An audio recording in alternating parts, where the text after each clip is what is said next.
Good day, everyone. My name is Anthony Mills, and I'm the Executive Director of Global Innovation Institute, GINI. I want to welcome you to our April webinar. Today is April 18th, and I'm glad to have everyone here. As most of you know, GINI, Global Innovation Institute, is the world's leading professional certification, business accreditation, and membership organization in the field of innovation. We have authorized providers around the world and individuals who are certified and businesses who are accredited all over the world. We do a number of activities to really promote the knowledge around corporate innovation globally, including this monthly webinar series. So again, I want to welcome you and thank you on behalf of all of us at Global Innovation Institute. So today we have a couple of gentlemen with us that are going to be our guests, and I'd like to introduce them to you, tell you a little bit about them and what they're going to be talking about, and then afterwards I will turn it over to them. So our guests today are Cris Beswick and Dan Toma. Cris is an ex-entrepreneur and CEO turned strategic advisor. He's recognized globally as a thought leader on innovation strategy, leadership, and culture. He's also the co-author of the best-selling book, Building a Culture of Innovation, and believes that every organization can become truly exceptional if it puts innovation at the heart of what it does. Cris is also a pioneer in the field of measuring corporate innovation maturity, and specifically works on the innovation leadership and culture required for organizations to shape the future. Cris is also a business school adjunct faculty member and a board advisor at the Innovators Collab and here at Global Innovation Institute. Dan is an ex-telecommunications engineer turned innovation thought leader and the co-author of the award-winning books, The Corporate Startup and Innovation Accounting, which you see here. This is the Innovation Accounting book. Puzzled by the question, why are innovative products mainly launched by startups? Dan focuses on enterprise innovation transformation, and specifically on the changes that complex organizations need to make to allow for new ventures to be built in a corporate setting. He's also one of the leading experts on innovation governance and accounting. Dan was featured on the Thinkers 50 2020 radar list of management thinkers to watch and is a member of the World Economic Forum's working group on accelerating digital transformation. Today, Cris and Dan will be talking to us about innovation accounting. This is an all too important topic for so many of us in corporate innovation. Imagine this scenario, if you will. Your CEO and CFO come to you repeatedly and ask you what return on investment, or ROI, the innovation investments you're making for the organization are having. But you really struggle with knowing how to give them an accurate answer, not to mention actually being able to do so. If that's you, then you're not alone. This is an all too common quandary that so many of us in business organizations face every single day. And so now Cris and Dan are going to enlighten us on some of their best thinking in this area. Please join me, if you will, in welcoming Mr. Cris Beswick and Mr. Dan Toma. Gentlemen, the floor is all yours. Great, thanks, Anthony. That was a great introduction. Thank you. Let me share my screen and just pop this into slideshow, and then Dan, tell me when that comes up. Oh, it's still loading on my end. Yeah, that's all right. I'm just now we're on. The mice started to run a little faster then, so so once again, thanks, Anthony, and welcome everyone to this overview on innovation accounting and how we measure all things innovation. And we'll go into all the different facets of that in a moment. But as Anthony said, a really important topic, something that is at best misunderstood, and at worst not really understood by many organizations at all. So really important topic. Dan and I want to share some of our thoughts on all the different facets of innovation and how we measure them all so that we can, in essence, account for all of our investment in terms of time, money, and resources in innovation. So you've already seen the latest book, Innovation Accounting. Dan and I And for those of you that don't know, run an advisory firm called Outcome and predominantly base all our work on some of the books that we've written. Here are 3 of them. We've written and contributed to dozens more books and are in the process of writing more. And in essence, what we're going to share with you today is a lot of the thinking from around innovation maturity, from building a culture of innovation, and the core components of innovation accounting from Dan's latest book, Innovation Accounting.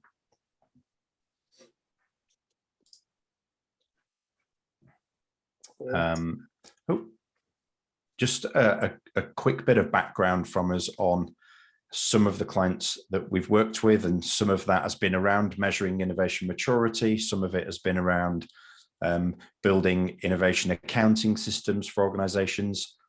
Other work has been around coaching, leadership development, and a lot of our work is on company-wide transformation by putting innovation at the heart of organizations. We're pretty agnostic. We've got a lot of experience in banking and pharma, but as you'll see from some of the names on screen, we're fairly agnostic in terms of the organizations that we work with and that we help. So quick agenda here.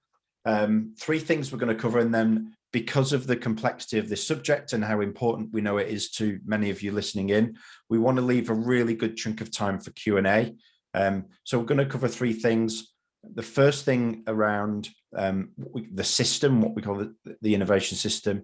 The second thing, an overview of innovation accounting, and then to bring that to life, just so that it's not all theory and philosophy, we'll share a case study of a recent client, and we will make the slides, we'll convert them into a PDF, we'll send them over to Anthony, and then we can make them available for anyone that wants to read through them again, present them to their team, or dive into things. So we'll make sure that happens after the session. So Dan, I'm going to, at this point, I think it's prudent to hand over to you.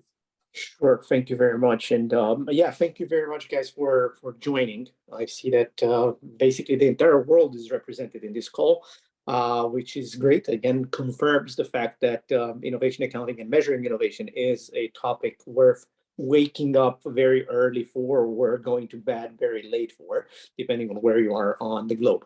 Now, some of the things that we have discovered while we were working on innovation accounting, and in particular on implementing innovation accounting, we discovered that again, for lack of better words, a lot of organizations are not mature enough to benefit from innovation accounting, and this is why sometimes implementing the system, implementing the knowledge, becomes very difficult for them.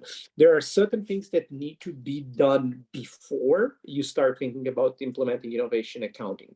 And in general, these things revolve around understanding what innovation means for your company.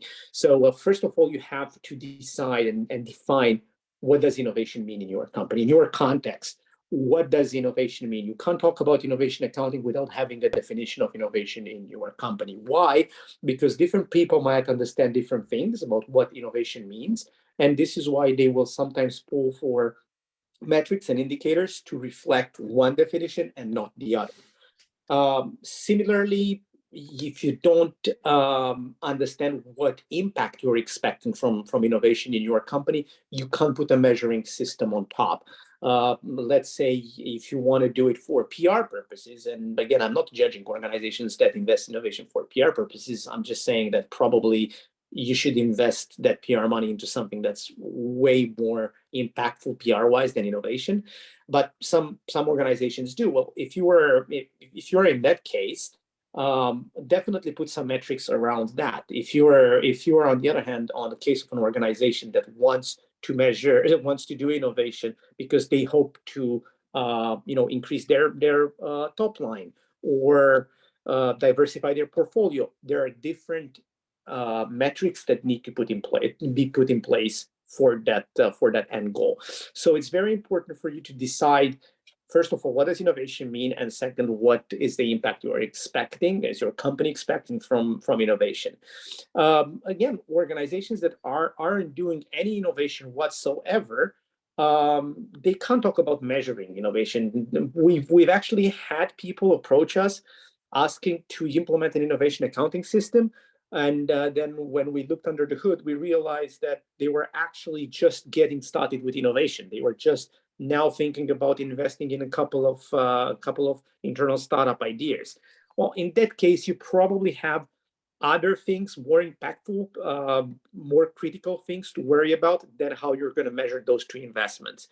And lastly, and this is kind of like an overarching theme for this chapter, if you want, if you don't have a system for innovation, and if that system is not mature enough, probably innovation accounting is not the first thing you need to consider. Now, what do we mean about when we talk about an innovation system? And in the following slide, we have a diagram of what we refer to when we talk about an innovation system. In essence, is built up of 5 blocks, interconnected blocks: strategy, process, governance, culture, and leadership. And these blocks need to work together, need to be in sync, need to be at the same maturity level, if you want, for the system to work. I don't want to go into the details here, but in essence, in strategy, you are creating the vision for the future. In process, you are investing in startup ideas, internal or external, that are supported by that strategy. In governance, you are managing those investments, and then from the results that you are getting from those startups, you are updating again the strategy. In order to be able to do this, and we call it strategy as a series of assumptions, in order to be able to do this, to have this iterative approach to strategy, you'll have to have the right culture and the right leadership mindset and setup for that. Again, very important for the system here to work is that all the blocks are equally developed and the blocks are connected. The system constantly needs to be managed and updated by the head of innovation or by the CIO if you have somebody with that title in your organization. Now, we actually measured a lot of innovation systems, and what we realized from the measures that we have taken is that obviously, first of all, the innovation maturity curve is not linear. It follows kind of this weird shape, right? It's not a straight line that's top right. What we have learned is that depending on the maturity of the organization, you are going to need innovation accounting more or less. If you are a fairly mature organization, you are going to see the need for tangible, you're going to see the need of innovation when you're around 2.5 in score on a 0 to 4 scale. You're going to see results from your innovation system probably a bit after around the 3 mark, basically the green line that we have here on the slides. But innovation accounting is a topic that needs to be developed in your organization when you are close to that green line. If you are nascent, if you are in the novice part of the scale, if you're just starting up with innovation, maybe there are other things you need to worry about before you start doing innovation accounting. So things that come to mind, and they're in the following slides, things like a product lifecycle framework. We're making sure that you have an innovation process, that people understand that process, that you have investments. There are other things you need to worry about than just measuring innovation. If you want to learn more about our tool for measuring innovation maturity, and you want to understand where your organization is, feel free to scan this QR. It's going to take you to the landing page. Also there, you're going to have a case example of a telecommunication company in Southeast Asia for whom we've done this audit, and what are the things they've learned. Again, we're going to make the slides available, so don't worry now, don't scramble for your phones. let's just focus on the conversation. Now, talking about the system, innovation accounting actually resides in governance. It's part of the governance block. However, it's impacting and it has its fingers, if you want, in all the other blocks. From strategy to process to culture to leadership, they can all be measured. But by itself, you will find innovation accounting under governance. It's very much connected with the product lifecycle and with the innovation process. Now, this said, there are at least 5 things you need to set up in your organization before having the need for innovation accounting. First of all, you have to have budget for innovation and teams working on innovation. So you have to have a ring-fenced budget that teams can access, and then you make investments from that budget. Then, very important is to establish a product lifecycle framework. Basically those stages that probably you have seen in your company or in other companies if you've attended conferences. And for each stage, you have to define clear success factors. And these are very important because these are the things that will be measured. And then you have to have an established innovation process, very much connected with the product lifecycle. The product lifecycle in itself is just going to tell you what's happening at stage 1, stage 2, stage 5. But you have to have a process that's going to tell you how are teams moving through that life cycle, who's taking decisions, what kind of decisions can be taken, who are the stakeholders involved, so on and so forth. Because on top of that process, you can start putting on metrics. And now, very important and connected to the first point of budget, is not a matter of just having a budget for innovation, but also a matter how do you allocate that budget? You have to do it in a metered funding way, and I'm going to use metered funding as a way to describe it. Basically, whenever a team passes from one stage to the other of the product lifecycle, more budget is being unlocked for them. Don't give people money up front because you're going to be very disappointed if you look at the things they're going to do with that particular resource that they have. Do it in a metered funding manner.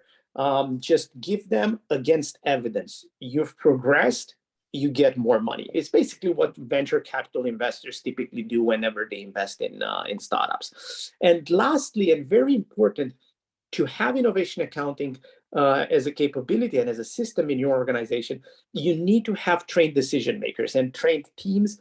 And by trained, I mean not trained in innovation accounting as much as they need to be trained on taking decisions and honoring the process of innovation. Without that, in the absence of these two things, then the entire system will crumble. You might have the product lifecycle, the process, the metered funding, but if teams don't know what to do, if decision makers are taking decisions like they do in the core business, then everything you're going to see, it's just not worth doing any longer. Now, this said, let's look at innovation accounting and give you a very brief overview, like a 100 miles an hour overview of innovation accounting. Innovation accounting, and again, if you've picked up the book or if you're planning on picking up the book, you're going to see that we're not proposing innovation accounting to be a system that replaces financial accounting. On the contrary, we believe that both systems need to work in sync. They need to complement each other. Where financial accounting is really good, innovation accounting is terrible, and vice versa. Innovation accounting is usually a system that complements the financial accounting, and it's complementing it in areas of untangibles or in the area where you just don't have financial results now in order to take decisions. So you need other indicators to help you take those decisions with respect to certain investments or certain teams you want to finance, or certain teams you want to pull investment from. Again, don't think of innovation accounting as something that is going to replace financial accounting, but think of them as being cousins, if you want. One is better at one thing, the other one is better at another thing. Now, on the following slide, I have a definition of innovation accounting. I really don't want to read this slide. Again, we're going to make it available. We talk here about integrated systems of principles and indicators. Here's our definition of innovation accounting. Again, feel free to come up with your own definition if you want in your organization. This is something we needed to create for the book. What's important to understand is the fact that innovation accounting is a layered system. And it's a layered system made up of four layers. Starting from the top, it's the ecosystem layer. In essence, it's a layer of indicators that is geared towards answering one simple question. How is our company's overall investment in innovation doing? Is innovation a worthwhile activity for us, in essence? Then if you move one layer below in the funnel layer, then the main question that is being asked and answered by the indicators there is, how is our innovation funnel performing? And if you go one layer below at the team level, then you are talking about indicators that can shed a light on how is this particular team doing, this particular innovation team. And lastly, you have the layer of culture and capability, where you are measuring the culture and capability in your organization and asking if that's in line with your ambition. Very important, the layers are connected with each other. They are connected through process and governance. One layer feeds information to the one above and the one above. Why is it that? Because you can't expect the CEO of a company or the CFO to be necessarily interested in how a team in whatever department is performing, unless that's his or her pet project. But what we expect the CFO to be interested in is, how does the overall investment in innovation happening? Well, in order to be able to answer that question to the CFO, you will have to understand how the funnel is working. In order to understand how the funnel is working, you need to understand how an individual's team are performing. So the data from the team is being aggregated at funnel level, and then the data from the funnel level is being aggregated to the strategic level where the CFO is sitting. So again, it's very important whenever you are building a system of metrics in your organization, is to connect metrics, connect them upstream and downstream. If they are just by themselves, the value that they will provide, if you start measuring those, is going to be limited to just that scope. If you're integrating them, then the scope becomes a bit greater, and then your insight also increases.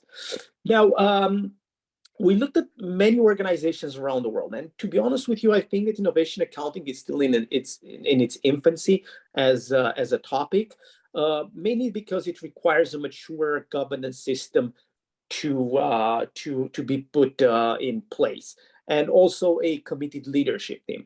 What we have discovered through research, but also through the work that we are doing with clients, is that certain organizations seem to be quite good at certain parts of the innovation accounting system. We are not saying that these are the only organizations in the world that are good at this top layer. We're just saying these are the ones that we have encountered, we have studied, we have probably worked with in order to get them to that certain maturity level. And they're pretty good at measuring that strategic layer. Maybe your organization is also good, we just haven't heard about you guys. Now, for organizations that are good at measuring funnel, these are the names that come to mind. Telefonica, DNB is a Norwegian bank, DNV is an engineering company. Actually, we have a case example later in the presentation about how innovation accounting works at DNV. Microsoft, Amazon, pretty good at measuring their funnel. For teams, Google and Microsoft are great at measuring the performance of individual teams. But again, there might be other examples. On culture and capability, I'm a big fan of what DBS is doing in Singapore. Also, Zappos is a great example.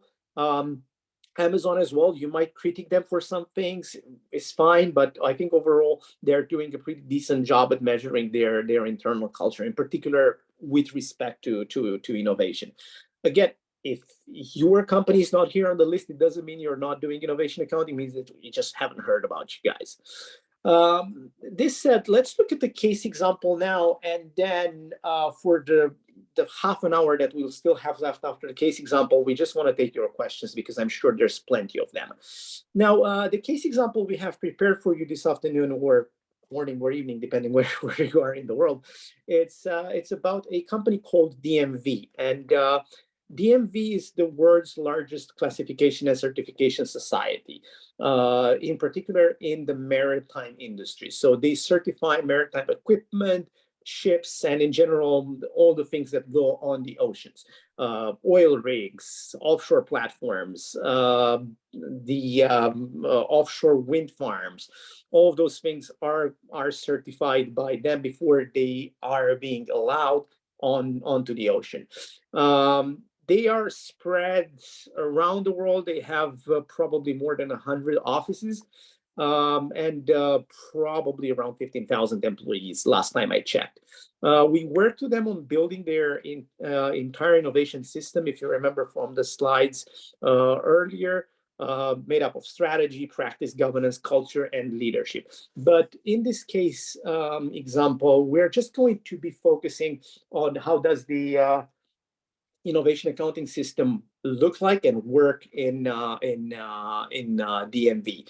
Now, this is the innovation accounting system as per the book. You are probably now overloaded by the things that you're seeing in front of you. Don't worry. Again, if you pick up the book, everything is explained. But I'm going to show you now through the next slides how this all works. So the first thing that we did when we started working with the CFO and the CFO office, we looked at the company's. Can I have one click, Chris? Yeah, we look at the company's ambition. So the company wanted to have again, this is a made up percentage. I didn't show the exact number here, but they wanted to have a certain percentage of revenue coming from innovation in 3 years from the moment we kicked off the project.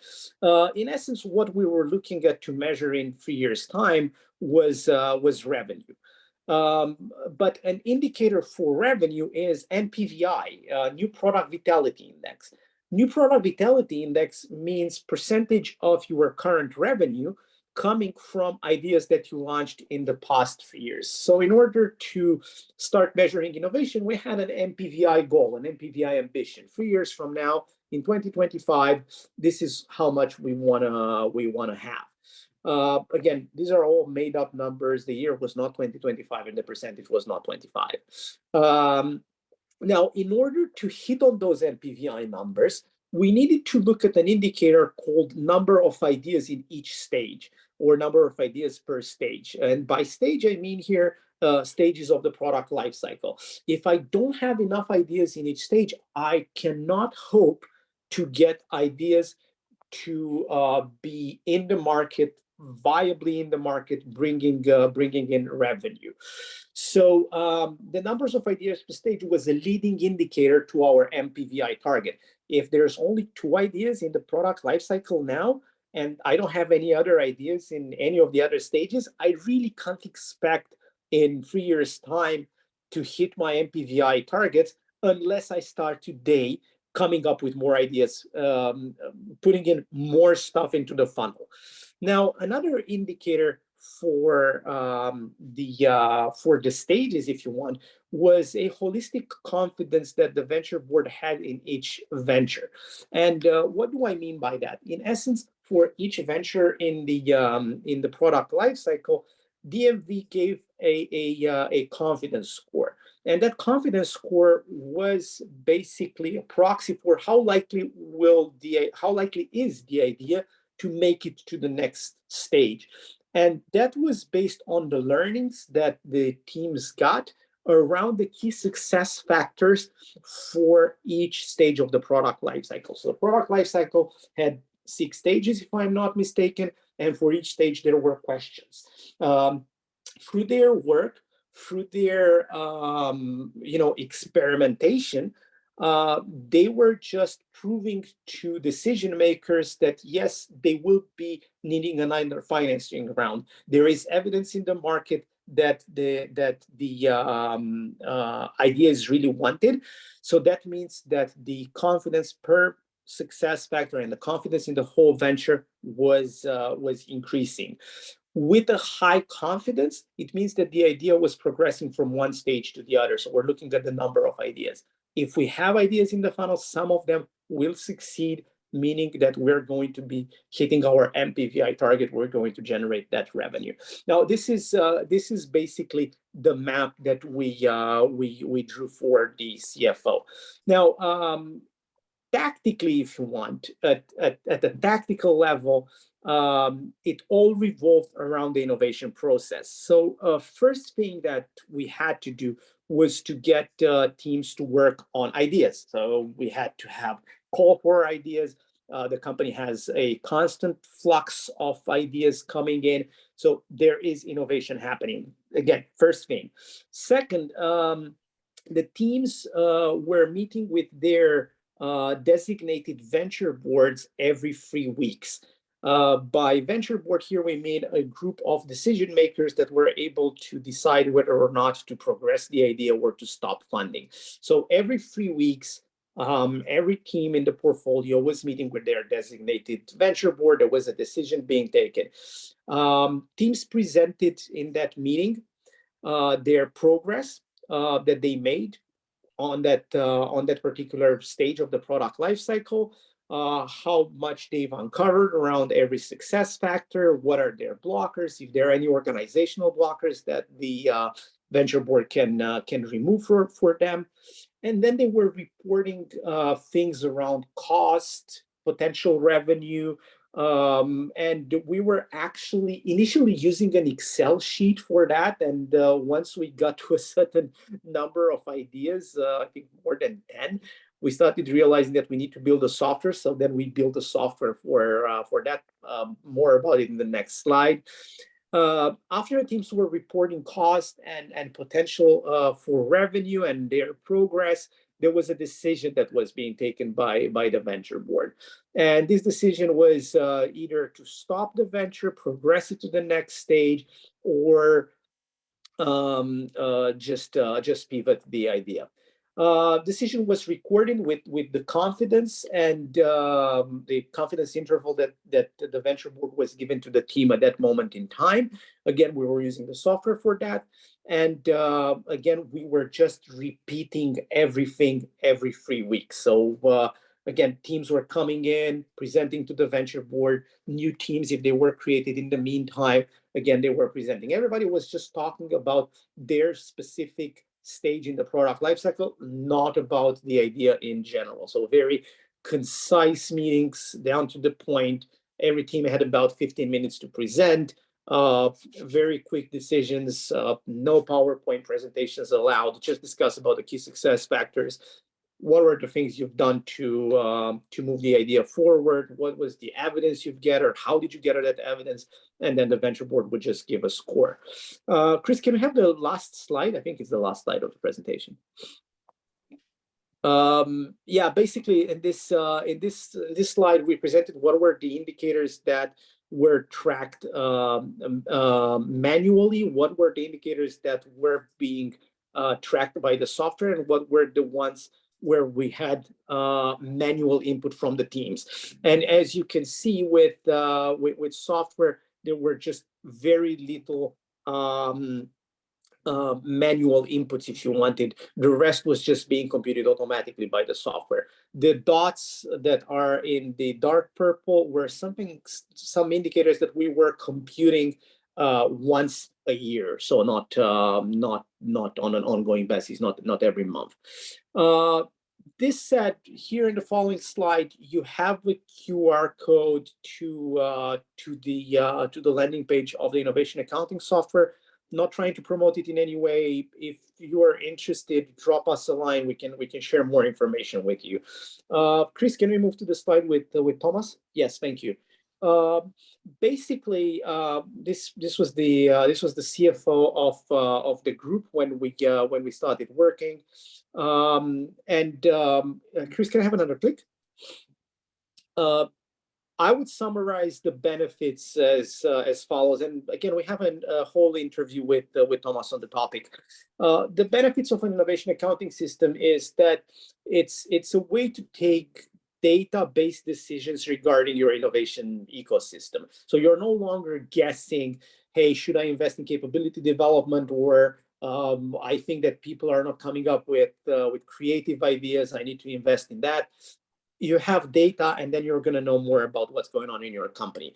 Then it's going to be a very effective way of tracking the cost of your innovation. If I'm going to ask you now, how much did innovation cost your company last year? And I can go one level up and ask you, what is the cost of failure?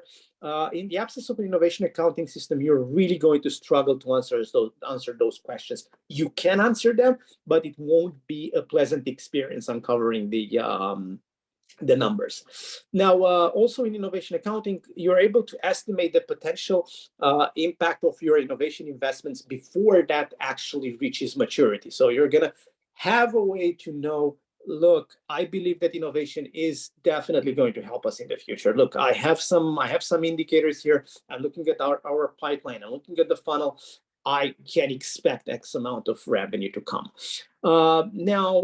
Lastly, you are going to get feedback on your innovation strategy before the impact of the strategy is actually made itself known. What do I mean by that? In essence, when we're building a strategy, instead of waiting 1 year or 2 years or 5 years to see if our strategy worked, and we're going to look at financial results for that in our accounting system, I'm using innovation accounting to sense check if there is potential there, and if my strategy and if the ideas were based on the strategy are progressing throughout the product lifecycle, meaning there is a need in the market for them. So I can already have an idea if my strategy is working or not. This said, if you want to read the full DMV case example, there's a QR code there. Cris just skipped it, but it's fine. We're going to make the slides available. Again, scan the QR code, download the full case example. You're going to see how the system was created and what were the details for every block of the system. This said, let's jump into Q&A. All right. Thank you very much, Dan and Cris. We've got a ton of questions over here, and I'm going to try to curate some of those for you, but we'll try to get to them all. So if we don't get to your question first, be patient with us. The first thing I think we should kind of do a little house cleaning and get out of the way is there was someone asked about the fact that Eric Ries in Lean Startup used the phrase innovation accounting, but he used it to mean something very different. He talked about the amount of learning. Is that something that you're quantifying too, or is this completely different context?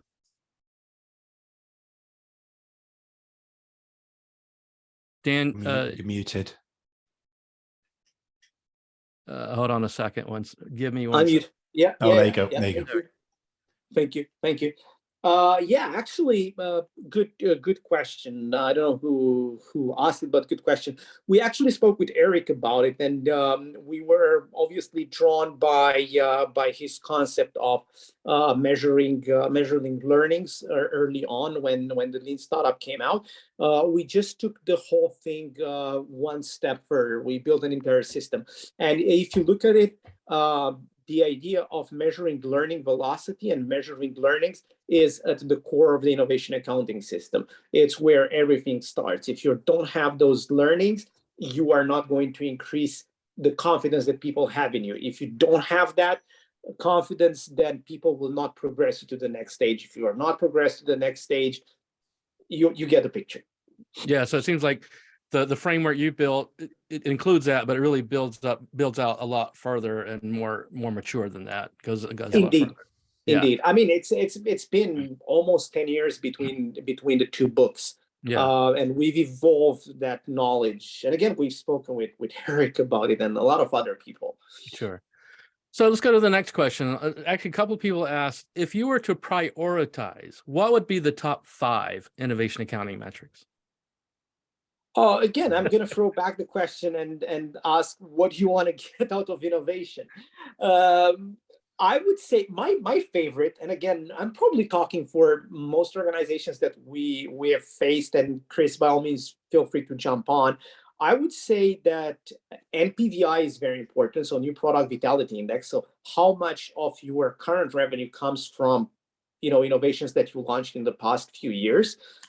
Then I would look at portfolio distribution. Why? Because NPVI can be very easily gained.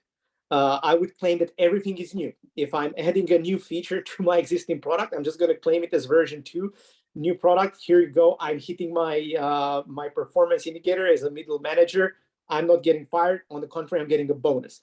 However, if I'm also measuring the portfolio distribution, in that case, I'm actually looking not at how much revenue do I get from innovation, but also where does that revenue come from?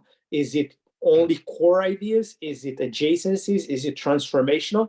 And again, the degree of diversity has to be connected with what you're trying to achieve, how mature your industry is, how likely are you to get disrupted, all those things.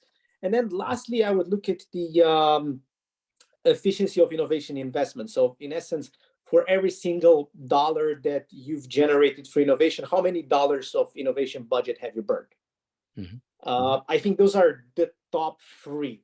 I like other indicators as well, like the velocity through the funnel, how fast are things moving through the funnel, the overall funnel conversion rate. So if I start 100 ideas, how many make it to the market in 3 years or in 5 years? Again, this will be my top 5, if you want. Yeah, and I think the really pragmatic one is time in stage, because that's that really helps you understand where the inefficiencies of the system are. You know, if you've got multiple ideas that are stuck in one stage for a disproportionate amount of time, then the learning that it just tells you where there's bottlenecks. But to Dan's last point about the spend on innovation, it's really important for people to factor in. You know, it's really the vanity metric is, hey, look, we've just launched this new widget and it's worth $1 million, right? Look how amazing our innovation performance is. But you've also got to measure and value the cost of the 5 ideas that didn't work before that. So it's really important to give you the net figure, not the vanity one of the thing that worked. And we see a lot of organizations just reporting numbers on the ideas that work. Well, that's not the true cost of innovation, because you've also got to factor in the cost of all the time and effort and resources spent on ideas that weren't successful as well. Yeah, those are great answers. You know, and I work with a lot of organizations too. And Dan, you're absolutely right. You always have to start with what's the end goal? Like, what is it the organization aspires to? And that's going to drive what metrics they use and how they use them, because, you know, it's kind of like start with the end and then work backwards. And then that tells you what metrics you're going to use. And you're absolutely right about the portfolio, looking at the portfolio. I've worked with organizations that gamed it like that, where every time we did a bespoke version for a client, they called it a new innovation and they gamed the whole system. So yeah, you got to guard against that. And then Cris, you're absolutely right. That speed through the funnel and the pipeline is imperative. So those are all very critical. But, you know, as you guys know, there's nuance of lots of other metrics and indicators that you can track as well. So I imagine in the book that, you know, a lot of these are highlighted and so forth. Yeah, I mean, if you go back to your last point about what's the end outcome, right? You know, it's not hugely common, but we have had clients who say, well, the core component for us is we really want to use innovation from a transformation point of view. Mm-hmm. So yes, we're bothered about new revenue and growth and coming up with new solutions, etc. But one of the core things for us is to help us solve a cultural problem. We've got a huge talent acquisition and retention issue, and we know that embedding innovation as a capability is going to solve that. So you then might bring on metrics that are more around those kind of things than the traditional how many new products have we launched and how much profit have we made. So you've got to figure out what the organization wants from innovation, and then figure out how to reverse engineer back and measure the things that matter. Right. And to your point, Cris, Tamara's explicitly asked the question, how can the innovation accounting be applied to measure culture and cultural innovation initiatives? It's a very good question. Yeah. So one of the things we're working on is combining all of this into one tool. But at the moment, we have 2 distinct tools. So we use, which is in the slides, we've developed Satori to help clients answer the pure innovation accounting question. So the traditional lens of how do we look at idea progression? How do we look at value? How do we look at teams? How do we measure and track and provide metrics to decision makers as teams go through the innovation process? And then the cultural and the capability side is then measured through innovation maturity, in essence, which is the tool we have for that is called AIM, which is the assessment for innovation maturity.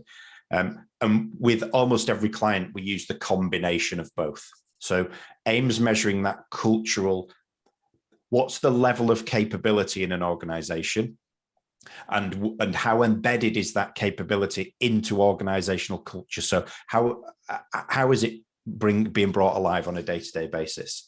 And they're both completely linked, because you can have the best, we can have people licensed Satori, which is, a pioneering piece of accounting software. But if there's no leadership support and the culture's terrible, then those teams aren't able to perform. So it goes back to that system approach that Dan talked about. Everything is interlinked. Yeah, and I was going to say there's probably a correlation. You're not going to have good accounting results in Satori unless you actually have some level of maturity and capability. The maturity and capability is almost like the foundation for following the process and having the governance and therefore accounting. So as Dan, you were saying earlier, you actually have to reach a certain level of maturity before you even start doing the innovation accounting. And I think Exactly that's what you're saying. Yeah. And that compound curve that Dan described earlier, that compound curve has been built over the past 7 or 8 years from all the data we've had from all the assessments. That's how we've been able to map that shape, and also how we've then been able to plot those really pivotal points on that curve in terms of where organizations are in terms of their maturity and their readiness for having all the things in place that innovation accounting needs. Yes. So let's go back to some other questions. Waleed wanted to know 2 questions. Number one, aren't innovation and accounting an oxymoron? The latter is about control, while the first is the opposite. Speak to that. Ooh. Oh, great. No, I don't believe that. I honestly don't believe that. I think innovation needs to become as much of a management discipline as strategy is, or as human resource management is, or all the other things. And I think that Anthony, through your introduction earlier today, you said that Gene is in essence working towards that. It's working towards professionalizing the practice of innovation. And you can't talk about professionalizing something if you're not going to put measures on it. Take it like sports, right? We have to have measures if we want to do performance, right? If we want to do competitive sports, then we have to put some measures on top, being scores, being times, being whatever it is, depending on the sport. But we can't talk of ourselves as being professional athletes if we don't measure how fast we're running, or how fast we're swimming, or by what difference are we winning a tennis game. Right.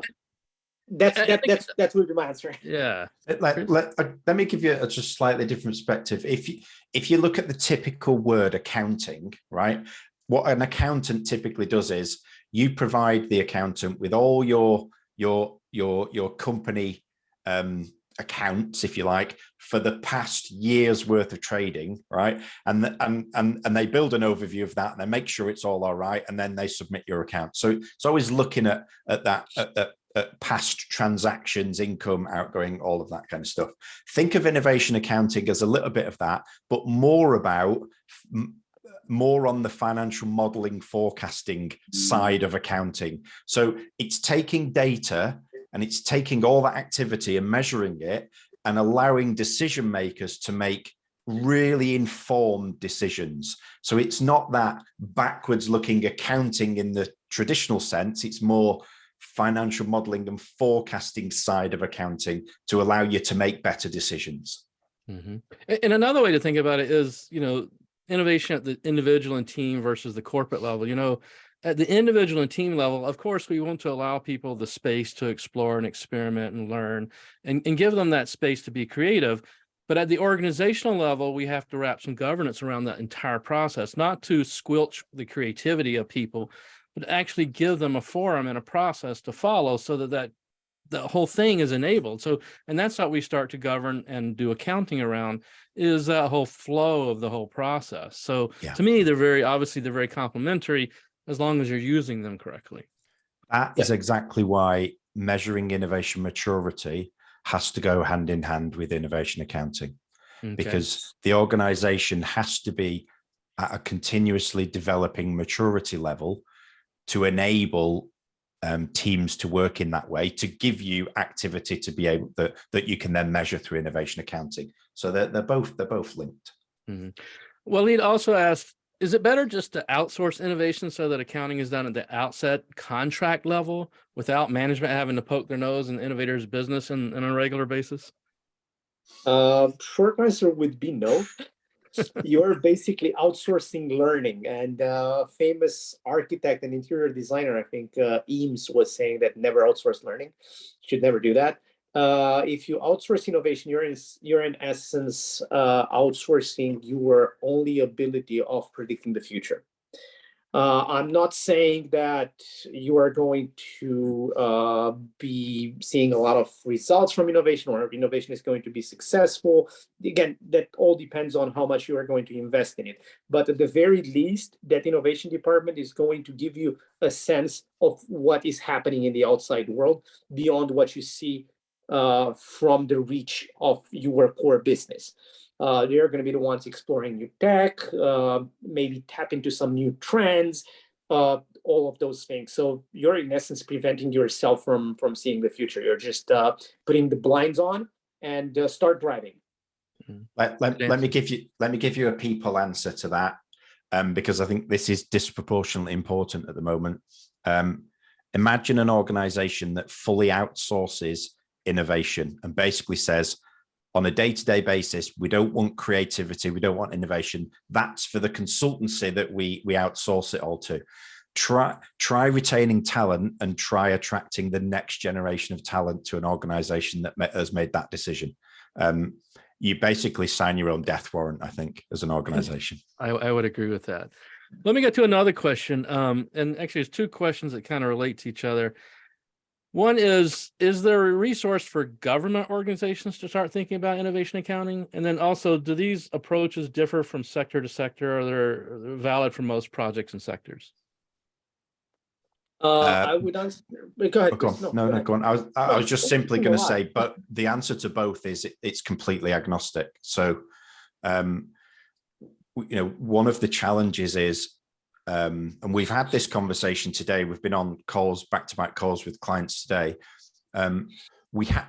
Organizations have to get over this historic view that their industry and their sector is somehow different than other sectors.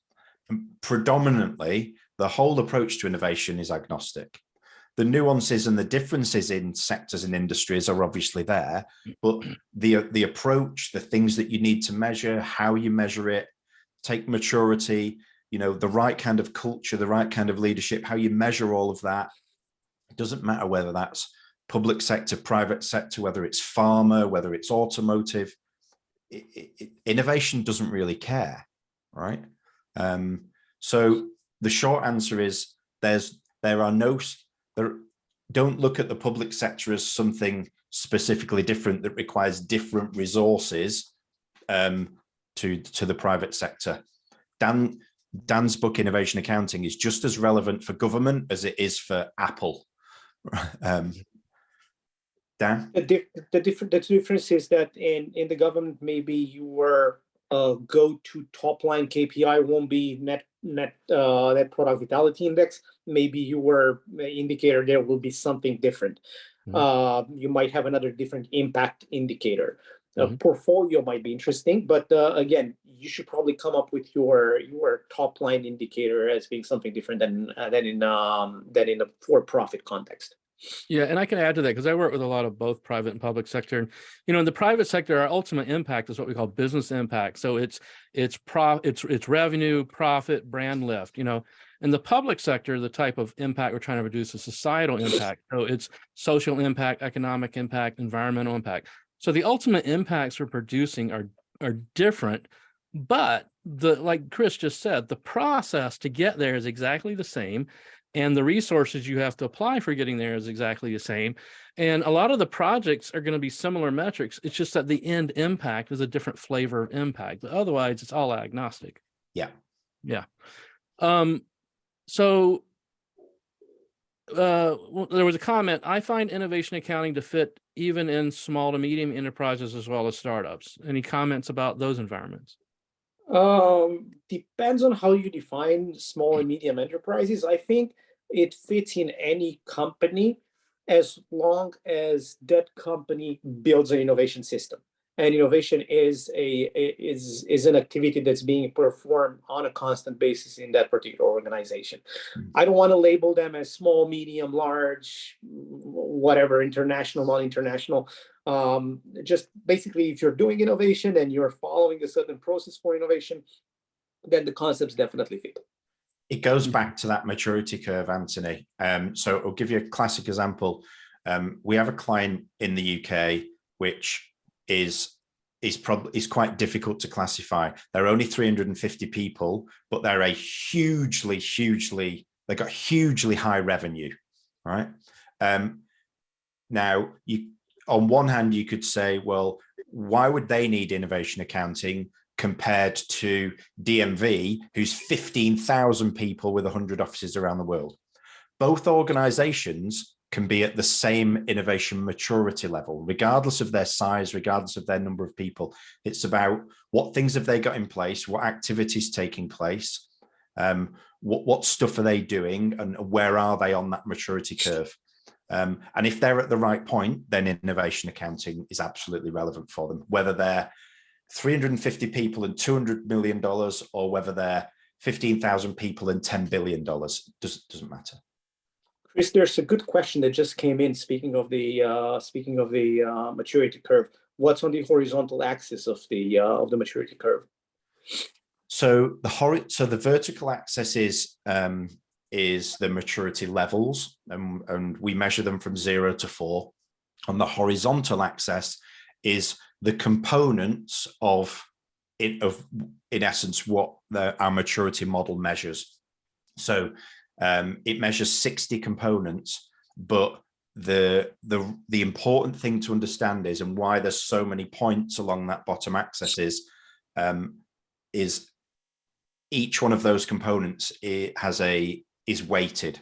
So that's why you have a compound curve rather than a linear process. So the bottom axis represents all of the components of a highly mature organization.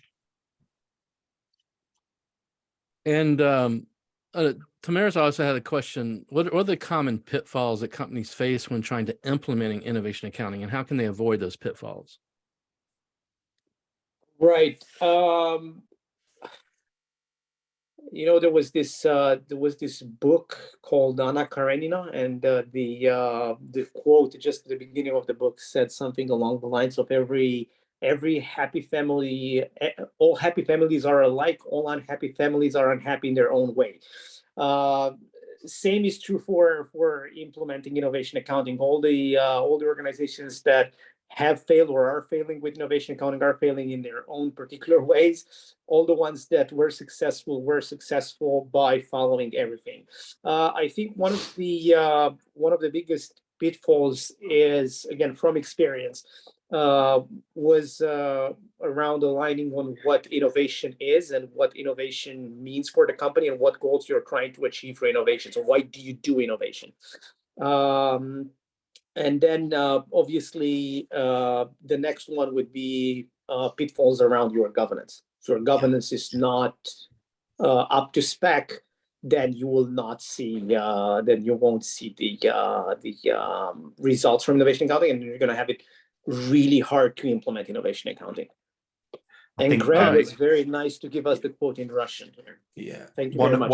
Anthony, one of the other core ones goes back to the point Dan made earlier, which is organizations not really being clear on what they want from innovation. So they know they want to do activity and they want to do stuff that they can label as innovation, but when they haven't got a really clear sort of end goal, when they're not clear on what the outcomes for innovation are, it makes it very, very difficult to then accurately decide what to measure.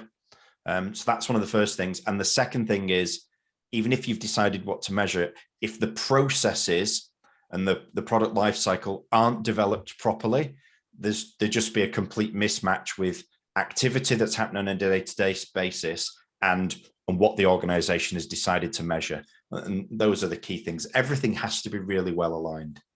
All right. We're starting to wind it down, but I had two more questions I wanted to try to get to before we wrap it up. Number one, I noticed in the presentation that you mentioned this was used for breakthrough and transformative innovation as opposed to incremental innovation. Is that to infer it's not used for incremental innovation? And if not, why so?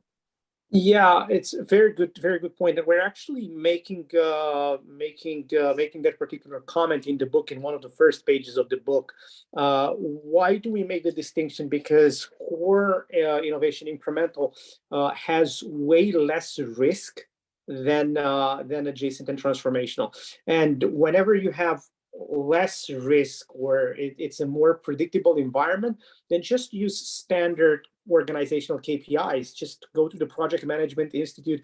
They have a whole series of indicators you can use in order to predict if a project is going to be successful or not.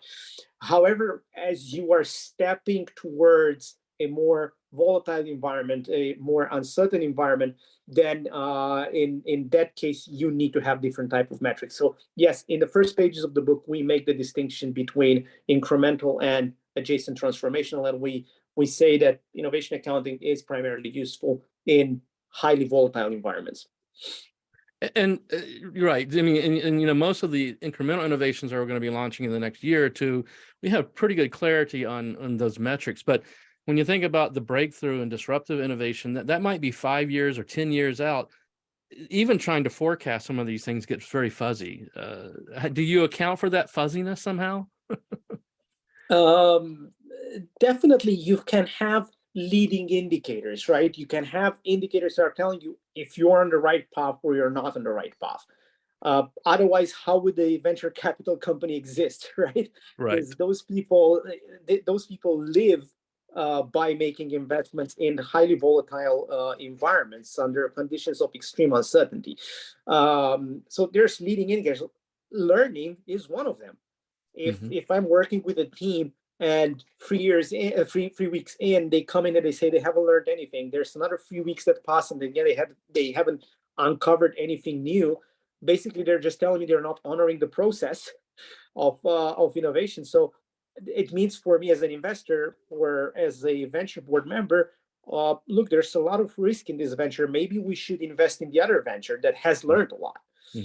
So I can already tell early stage which idea is going to succeed or not based on the learning velocity that they have. Okay. One last question. I think we got to really wrap it up, you know, and by the way, if you guys want to connect with Cris and Dan afterwards, I'm sure they'd be happy to connect and answer more questions. But real quick about the Satori software that's used for the accounting, is that if an organization is already using like idea management software, like a Bright Idea, Q Markets, is this complementary somehow, or do they overlap, or do you need both, or can you just use one? Or ours is more of a governance software, so it's not that much about managing a particular project. We basically created the environment because we realized there's a need for the analytics. The work the teams are doing can happen in whichever environment. We worked with a bank that has been doing innovation for the past 15 years.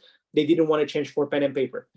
So if you're doing pen and paper, if you're using any other software for your work as a team, you can still use that. However, come to Satori to have that interaction with the decision makers and get those very useful analytics as a decision maker around your portfolio and as a team regarding your performance as a team.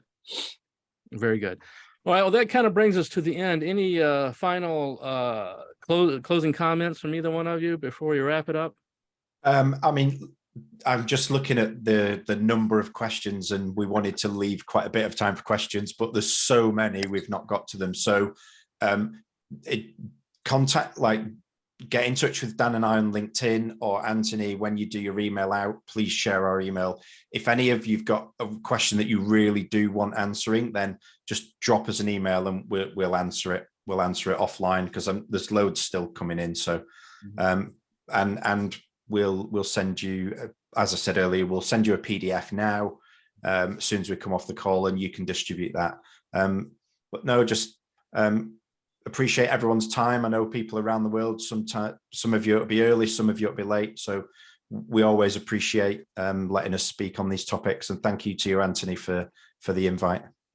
My pleasure. My good. Thank you very much. You're welcome. You're welcome, gentlemen. And thank you all for joining us today. Those of you who joined us as our guest, we were honored to have you here. We appreciate your presence. And for those who will watch this recording, thank you for watching that as well. We will, as was mentioned, follow up to everyone who registered, presenting the recording and the presentation, and we'll include Cris and Dan's contact information. So with that, I'll say good day, everyone. Have a wonderful day, and we'll see you at the next webinar. Bye, everyone. Bye.